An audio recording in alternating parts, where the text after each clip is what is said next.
Hi, Miss Cameron.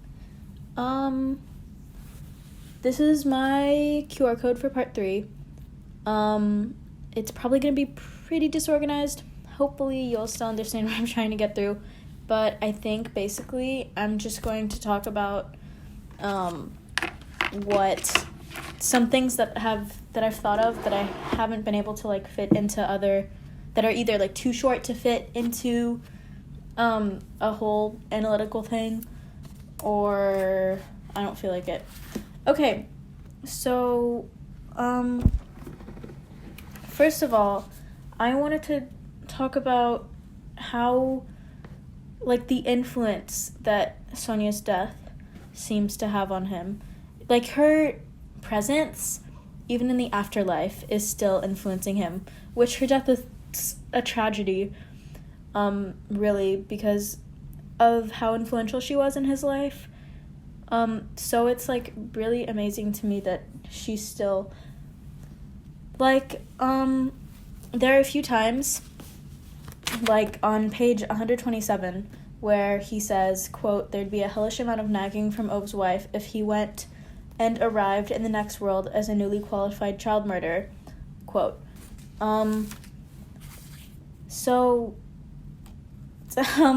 It talks about that several times. In that context, it was because Parvana was asking him if he could fix their radiators so that the kids didn't freeze to death, as she put it.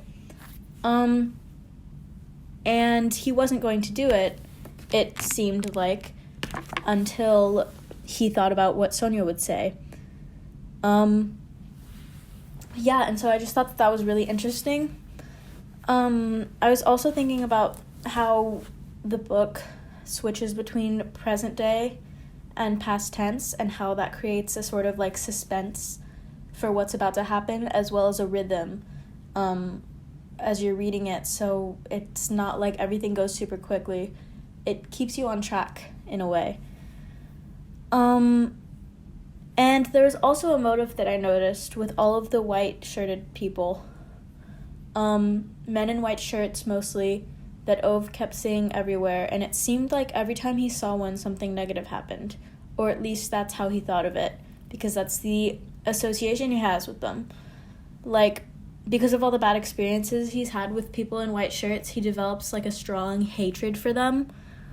And he sees them everywhere. It's they're taunting him. He saw them when the firemen prevented him from trying to hose his house down, and they needed permissions, and so it burnt down, the house that he built himself, that he renovated, that was his father's house. He saw them all around the hospital when Sonia died. Stuff like that. That just kept popping up. And, he must have a pretty negative association with them. And I'm wondering if they're gonna pop up more around the book. Is more negative stuff going to happen to him? There were the two people, the man and women in a white shirt, that drove by when the journalist was nagging him, and they knew his name somehow. He didn't know who they were. I wonder if they're going to show up again, and what's going to happen. And also, I may or may not just be including this part because of the vocabulary word opportunity, but that nefarious teen and her dog, I think its name was Prince, that kept scaring off the cat. I don't know if there's symbolism there or something like that, but it seems she keeps showing up and just throwing rocks at Ove's cat, or Uva's cat, or kicking him, stuff like that. And we don't know why. She doesn't clarify, but maybe it's something to do with something that happens later that I haven't read yet. Hopefully that is sufficient for my QR code. And I put the vocab terms that I used on a list, so you just have to trust me that I use them if you don't feel like going back and listening again.